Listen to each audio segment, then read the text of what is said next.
Hello students, a very good evening to all of you. Welcome to my channel. This is a very important class on literary criticism and today we will talk about George Eliot as a critic. But before starting, I want to give you a brief introduction about myself.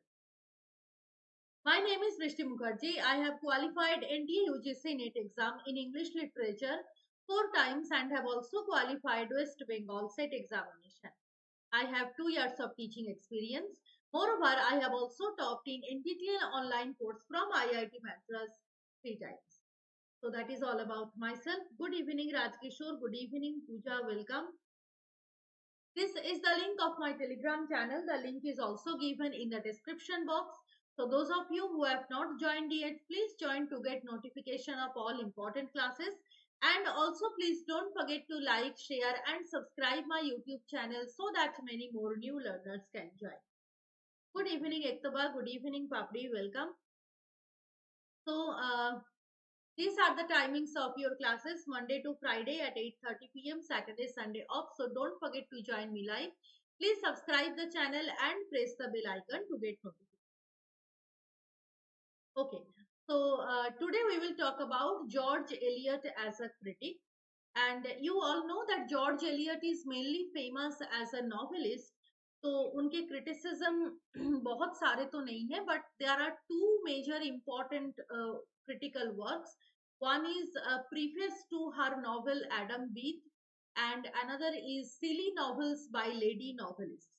So today's class will be a short class in which we will talk about these two important works. Good evening, Manju. Welcome. Okay. So let's start discussing. We have already discussed George Eliot as a novelist.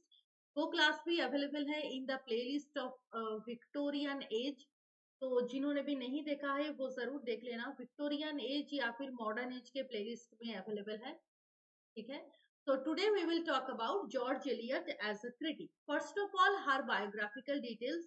So as you all know, her real name was Mary Ann Evans. Mary Ann Evans. She was born at Warwickshire on 22nd November 1819. We have recently completed her birthday. From her relationship with married man George Henry Lewis, she borrowed the pseudonym George. So George Eliot, actually it is a male name, and at that time ये एक not exactly custom, but it was often practiced by female writers adopting male synonym, male pseudonym. तो इसके पीछे कारण ये था कि during that time and also during the previous eras, female writers were given less importance and their works were oftentimes rejected only because of that ground that they were female. ठीक है. तो इस कारण के लिए सब मैक्सिमम फीमेल राइटर्स ने कुछ स्यूडोनिम एडॉप्ट किया था जिसमें जॉर्ज एलियट भी एक है. एंड देखो नेम कुछ ऐसा था ताकि मेल राइटर की तरह नहीं है. George Eliot it is a male name. So it is deliberately adopted by George Eliot by Mary Ann Evans to protect her identity or to hide her identity as a female so that her works can be published, her works can be valued by the people. Good evening, Elena. Welcome. And देखो ये बात भी सही है. हम जितने भी बार पढ़ते हैं हिस्ट्री ऑफ लिटरेचर को, we often give focus on the male writers, right? And we often neglect the female writers. देखो जितना डिस्क्रिप्शन हम मेल राइटर्स की पढ़ते हैं उतने ज्यादा हम फीमेल राइटर्स को नहीं पढ़ते. बहुत कम ऐसे फीमेल राइटर्स है which we study in detail like Jane Austen, like Charlotte Bronte, Emily Brontë and Brontë. इनको तो हम डिटेल्स में पढ़ते हैं, बट ऐसे भी कई सारे फीमेल राइटर्स थे who have just wiped out from the pages of history of literature, and there is a dominance of male writers. If you consider the um, whole syllabus of history of English literature or the whole division of eras, you will find that in each and every era we find the dominance of male writers. ठीक है. Female writers हम बहुत ही ज्यादा overlook करके पढ़ते. Yes, absolutely. It shows the male dominance. Female writers' works were ignored at that time. Yes, absolutely right. That is why this kind of pseudo. Okay. Coming back to the biography, her first major literary work was an English translation of the life of Jesus, critically examined by Dr. David Strauss. तो ये एक translation था doctor David straws का ये जो work है life of Jesus इसका एक इंग्लिश ट्रांसलेशन जॉर्ज एलियट ने किया था देखो David Strauss is also a male writer right and the translation of his work is done by a female writer under the garb of a male identity okay तो ये उनका first work था then, yes, as Virginia Woolf mentioned in A Room of One's Own, absolutely right, Elena. And she has talked about that if Shakespeare had a sister named Judith Shakespeare, then she would be given much lesser importance than her brother Shakespeare.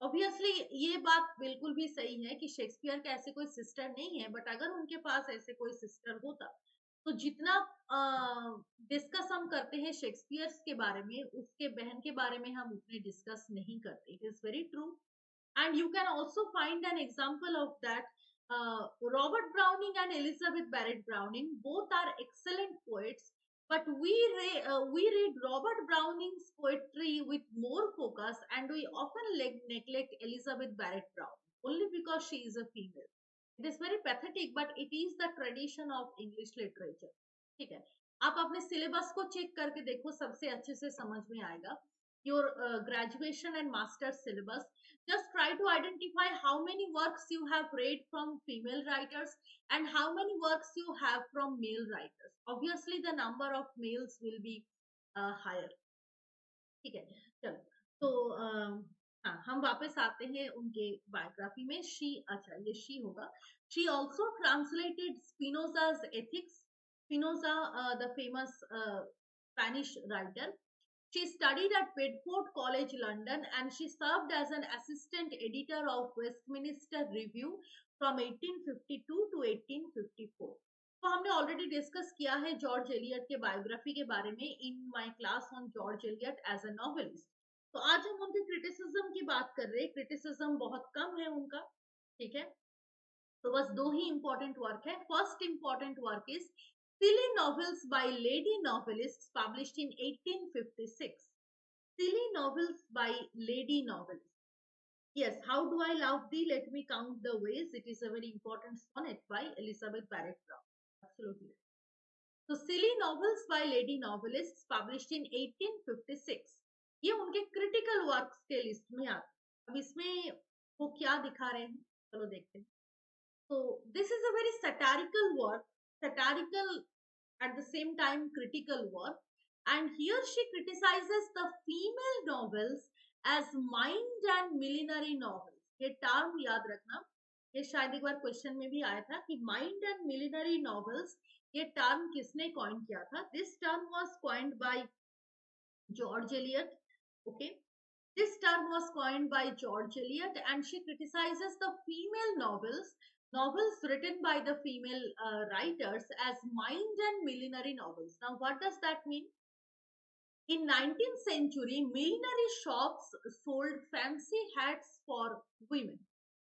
Okay? तो यहाँ से उन्होंने लिया है mind and millinery shops. Sorry, mind and millinery novels.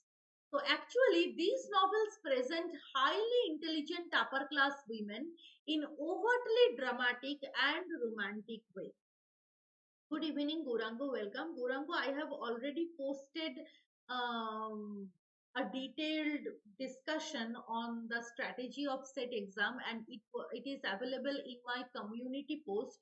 तो थोड़ा सा पीछे जाना ठीक है इस साल जो सेट एग्जाम हुआ था इन 2022 आई थिंक जनवरी में हुआ था तो उससे पहले मैंने ये पोस्ट किया था the post is available but you have to find it out तो उसको एक बार पढ़ लेना I have detailedly explained all दो strategies how to crack SET exam बहुत लंबा पोस्ट है so I hope you will get your answer in that case. It is available in the community tab, but थोड़ा सा नीचे जाना है because कई months हो चुका है. Okay.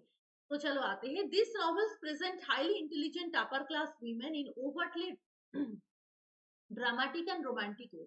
So she is criticizing the artificial portrayal of female characters, and वो भी किस टाइप के female characters है? Highly intelligent upper class women who are the symbols of affectation, vanity, superficial tendencies.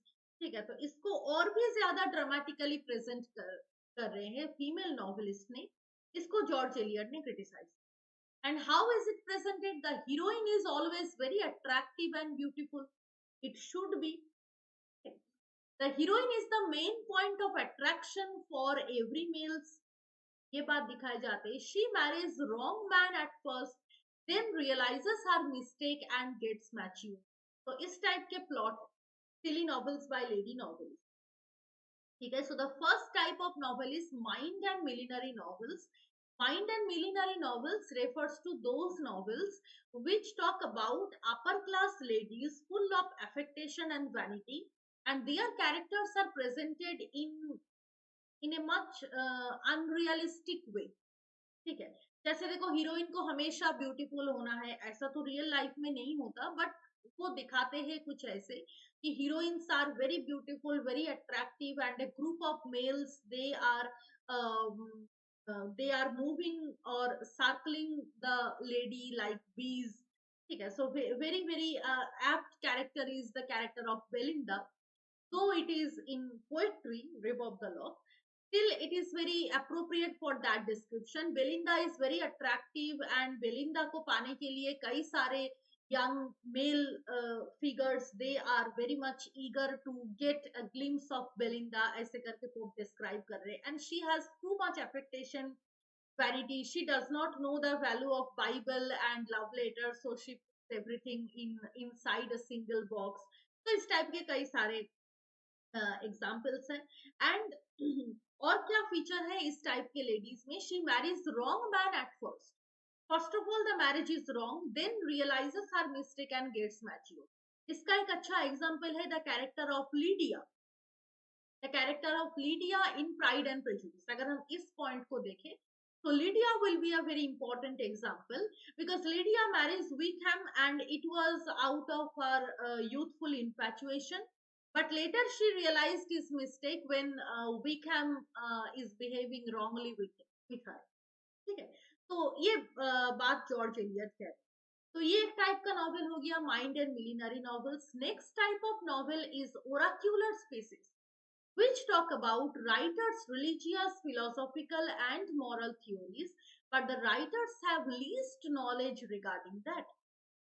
So this is also a very hollow kind of novel where you talk about your own philosophical and religious upbringing and theories, but you have very less knowledge about it. ठीक है. For example, कोई एक particular person एक religion के ऊपर कोई article लिख रहा है. ठीक है. Just think about that. Any particular writer is writing an article on any particular religion, Hinduism, Islamism, Christianity, जो भी हो उसके ऊपर कोई आर्टिकल लिख रहा है, but he himself has no knowledge about that religion, their cultures, their rituals, their belief in God. Okay, तो इसके बारे में उनको कुछ नहीं पता, but वो एक राइटिंग लिख रहे. तो वो नॉवेल कैसा बना? Exactly that kind of novel is called by George Eliot as oracular pieces. ठीक है. Writer is talking about some very philosophical and moralistic theories, but he or she, sorry, not he, she lacks the proper understanding of that. She herself has a very hollow understanding of. Okay. Next type of novel क्या है? White neck clothes species, where the plot is based on religion but major theme is love and romance. This is a very peculiar novel, White Neck Cloth Species. ठीक है. George Elliott names भी बहुत funny है. तो ये किस type का novel है कि plot is based on religion but the major theme is love and romance. तो religion and love, these two things are co-mingled with each other, and it is the result of White Neck Cloth Species. ये सारे novels को George Eliot criticise कर रहे. All these novels are termed as silly novels. ठीक है. silly, sentimental, emotional, affected things of upper class ladies. These are discussed. And the last type is modern antique species, which is the least readable of all novels. इसको उन्होंने सबसे ज्यादा criticise किया है. It is the worst reading. It has foolish plot but lofty archaic usage of words which is ridiculous. So it is something like farce, or you may say that something like hack writers, hack novels, जो Jonathan Swift and pope ने बताया था, hack writers. तो उस type के novel की बात कर रही George Eliot in this particular genre. Modern antique species, तो नेम भी बड़ा पेक्यूलियर है. It is modern but in the outlook it seems to be antique. You are imitating something that is traditional, but that imitation becomes all the more ridiculous when you apply it into a cheap context.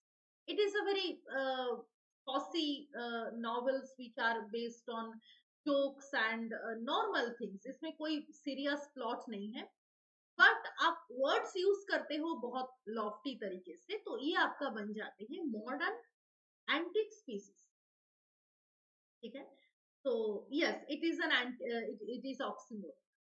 So these are the types of novels जो उन्होंने discuss किया है. ठीक है. तो हमने क्या क्या टाइप्स पढ़ा? Mind and millinery novels, then oracular species, then white neck cloth species, and then modern antique species, which is the worst novel according to. So basically this was her major critical work, or a critical work है, that is preface to Adam Bede. Preface to Adam Bede. तो Adam Bede एक novel है written by George Eliot, you all know, and the preface to this novel belongs to a critical work. तो preface to Adam beat मतलब ये कोई दूसरा work नहीं है, ये नॉवेल के साथ ही अटैच्ड है, but the preface is very lengthy and it talks about some of the very important critical opinion of George Eliot. So preface to Adam Bede published in 1859. Okay. So इसमें क्या है देखो, in the preface George Eliot says that the purpose of a novelist is to pursue artistic truth based on a direct experience of the world.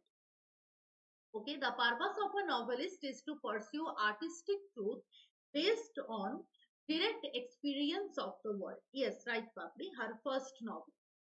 तो यहाँ पर वो बता रहे कि नॉवेलिस्ट का पर्पस क्या होना चाहिए. The novelist should be associated with the direct experience of the world.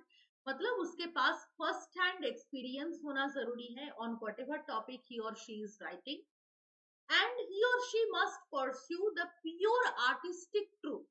So his or her novels must have an artistic value. At the same time, it should be realistic, not fancy, not very much improbable plot, but it should have a direct connection with reality, with the normal world. Okay. Next point क्या है? She believes in portraying mixed character because no human being is perfect and virtuous or wholly evil. ये बात Shakespeare ने भी कहा था in his creation of tragicomedy. Shakespeare has said that our life cannot be fully tragic or fully comic. It is a combination of both happy moments and sad moments. So that is why tragicomic plays are the real representations of our life, our society. In the same way, George Eliot is saying that the characters must be mixed. The character should not be totally virtuous or totally villainous, but it should have some kind of shades. He or she should be an honest man with shades of some evilness, or he or she should be an evil man in the shades of some virtuous quality. So, ये सारे रखना. Absolutely. Aristotle also told the same about the tragic hero, that he should be a hero, no doubt, but he must have a tragic flaw, which will bring his downfall. But that doesn't mean that he is a very bad person. Absolutely right. So George Eliot वही बात करे. अच्छा, we must accept this imperfection and should not idealize them too much. Yes, if you idealize a character too much, he will cross the boundary of reality. ऐसा हमें नहीं करना है. हमें क्या करना है, हमें एक्सेप्ट करना है इस इम्परफेक्शन को. Yes, human beings are imperfect, they have some kind of good qualities and bad qualities. We must accept that, and we should not idealize the characters so much. Characters must have a hammer shear. Yes, right. Good evening, Gitu. Welcome. Okay, no problem. You can watch the recordings. आज का class छोटा ही था because आज का topic भी छोटा है. ठीक है. तो और उन्होंने क्या बताया है, beauty lies in ordinary language, so the writers must use natural language to portray the lives of people. Remember, in preface to lyrical ballads, Wordsworth also emphasized on the same point. He also said that poetry should be written poetry should be written in the language really used by men. Right? So George Eliot वही बात कह रहे हैं. In Victorian age, she is also saying the same thing in case of novels. That novels must be composed in ordinary language so that each and every reader can understand it. There is no beauty in using high flown hyperbolic language which readers find very difficult to understand. तो आप normal natural language में बात करो ताकि reader और भी connect कर सके अपने हार्ट से. ठीक है. एंड लास्ट पॉइंट है, novel may not always and happily because real life is not full of happiness always. तो नॉवेल में भी ट्रेजिक नॉवेल हो सकता है, इसका ये कोई गलत बात नहीं है. Because novel is the representation of life, it is the microcosm of life, and our life is not always uh, happy moments. Our life does not have happy moments, but उसके अंदर कोई ना कोई difficulties होते हैं, struggles होता है. So novels may not always end happily, and this is true. तो ये सारे बात बता रहे हैं George Eliot in the preface to Adam Bede, and she herself follows all these rules of becoming a novelist as she herself depicts it. ठीक है. तो बस जॉर्ज एलियट के क्रिटिसिज्म में बस इतना ही है. ठीक है. She is not famous as a critic, but ये उनका कुछ अपना डॉक्ट्रिन्स है which I have found important to share with you. तो इस वर्क्स को एक बार देख लेना, बट ज्यादातर आपका इंपॉर्टेंट है उनके novel. Yes, as Hardy told at the end of his novel Mayor of Casterbridge, happiness is an occasional episode in the general drama of things. Okay, so that is the end of today's class. Thank you all for joining. This is the link of my Telegram channel. The link is also given in the description box. And tomorrow at 8:30 p.m. We will take an MCQ series on Indian writers, and the uncommon unknown Indian writers will be discussed in tomorrow's MCQ class. तो बहुत दिन MCQ class नहीं हुए हैं, तो कल हम बात करेंगे an MCQ class on Indian writers. Okay, so don't forget to join me live. Please subscribe the channel and press the bell icon to get notified. Okay, so thank you all. Bye bye everyone. Good night. See you all tomorrow at 8:30.